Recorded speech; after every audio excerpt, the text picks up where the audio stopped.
ताज्या बातम्या विचार नव्हे त्यासाठी सचोटी न्यूज चॅनल बघायलाच हवे।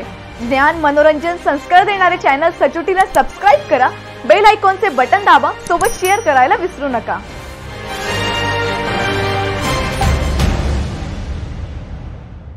नगर परिषद निवडणुकीत आजी माजी आमदार या दोघांची प्रतिष्ठा पणाला लागली आहे। ही निवडणूक पुढील विधानसभासाठी महत्त्वाची आहे। या विधानसभा निवडणुकीत शिरीष चौधरी आणि अनिल दादा या दोघांना जवळपास सारखी मते आहेत। त्यामुळे नगर परिषदेचा ताबा घेण्यासाठी दोन्ही गट सरसावले आहेत। उभ्या उमेदवारामधून माघार घ्यावी यासाठी मनधरणी सुरू आहे। एका वार्डात 10 लाखाचा खेळ झाल्याची चर्चा शहरात सुरू आहे। नगराध्यक्ष उमेदवार कोण माघार घेतात याकडेही लक्ष लागले।